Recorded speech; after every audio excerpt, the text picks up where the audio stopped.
Also composed a treatise which contains all the cavils of the boldest and most determined Pyrrhonism.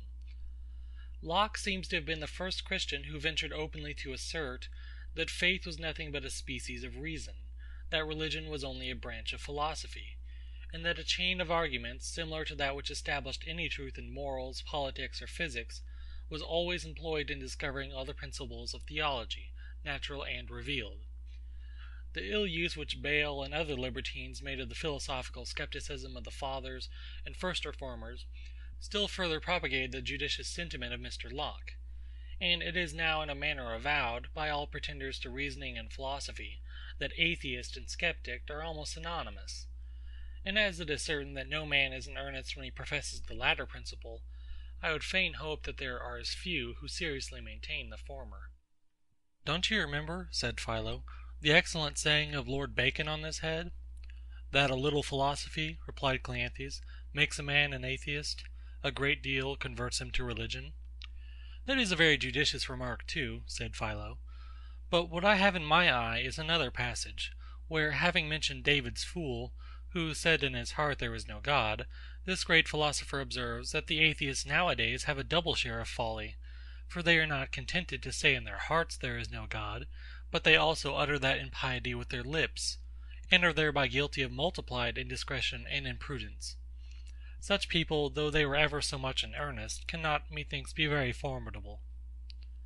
But though you should rank me in this class of fools, I cannot forbear communicating a remark that occurs to me, from the history of the religious and irreligious skepticism with which you have entertained us. It appears to me that there are strong symptoms of priestcraft in the whole progress of this affair.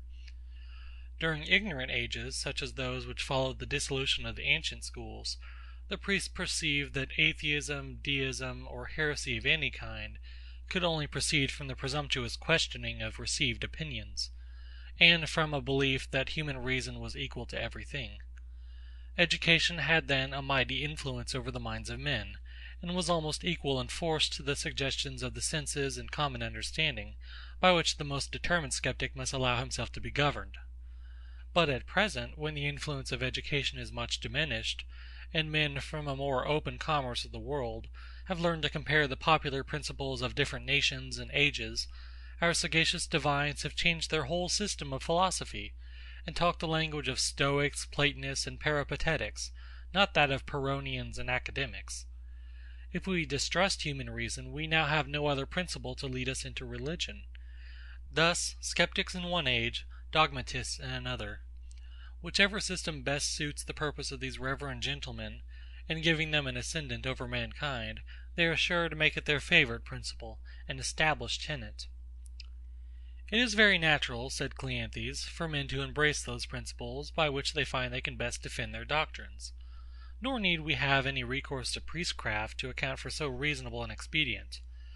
And surely nothing can afford a stronger presumption that any set of principles are true, and ought to be embraced, than to observe that they tend to the confirmation of true religion, and serve to confound the cavils of atheists, libertines, and freethinkers of all denominations.